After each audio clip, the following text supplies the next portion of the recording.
Well, our next guest has worked out the recipe for an hilarious joke, but he's still coming to terms with human anatomy. They will teach you things in sex education that has nothing to do with sex. They will teach you things that only doctors need to know. This is the labia. These are the ovaries. Listen, if I ever see the ovaries, I up. I can assure you I'm not going to be like, well, those are your ovaries. I'm going to be like, Would you please welcome Matt Scott, Daniel Sloss.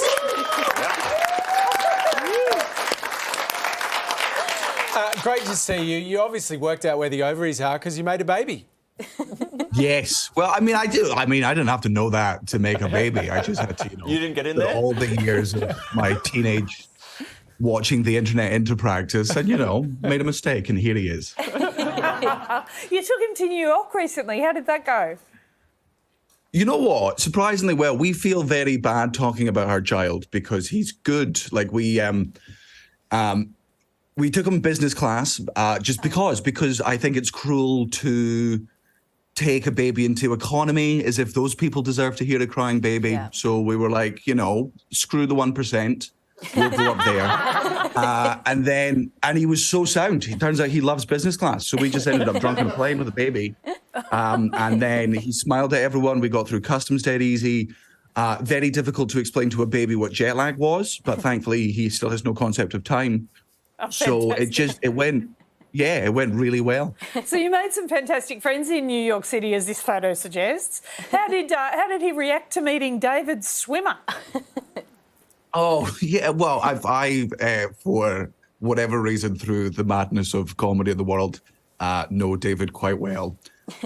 He's a wonderful father himself. He's a brilliant friend. I mean, my son had no idea who he was, but in like 13 years, I'll be showing him pictures of this, being like, you understand how cool I am, right? You understand that like all your friends in school, their dads are pretty lame, pretty lame. Me, actual celebrity who knows other celebrities. So that's why I'm not coming to parents' teachers' night, because I don't need to. Imagine if one of the other dads knows Chandler.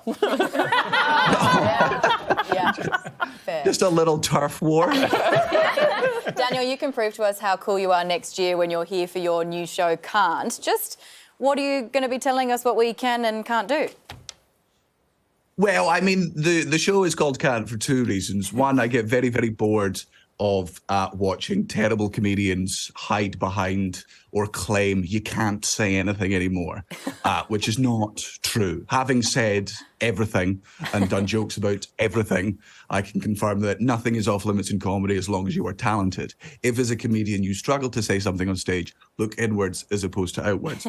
You don't see entire restaurants of people getting food poisoning and then a chef coming out being like, well, you can't undercook anything these days. People are so soft. It's a pathetic way to put the lack of talent and skill onto the audience. And the other reason why the show is called Can't, and I'm very excited about this, because this is the first day that it actually pays off. Because we're in Australia, and for some reason, only known to the Australian public, I'm very popular in Australia, and you guys say that word differently. I love that. And look, I'm going to be plugging this show a lot. I'm doing the Sydney Opera House. I'm doing the MSEC. I have to do a lot of radio. And I'm just getting a lot of you people on public access television and radio to plug my show for no reason. It's just a coincidence, I promise.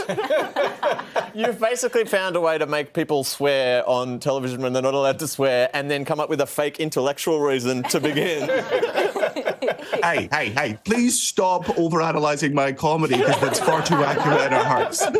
I apologise. You mentioned that you're big in Australia. I only found out today that apparently you're big in Lithuania as well. Is that true? And if so, why? I mean, that is an excellent question. Basically, I'm successful in everywhere apart from England, and that's because I regularly badmouth England, and I've spent the past 10 years of my career burning every bridge I possibly could with the BBC. But Thanks for the way the internet works in Europe, because they got like internet later on, they actually ended up with like the fastest internet connections in the world because it was more up to date, which meant they just binge watched American television. And because I was fortunate enough to get to do a bunch of like Conan spots, I've been going to Europe on tour for like the past 7 or 8 years.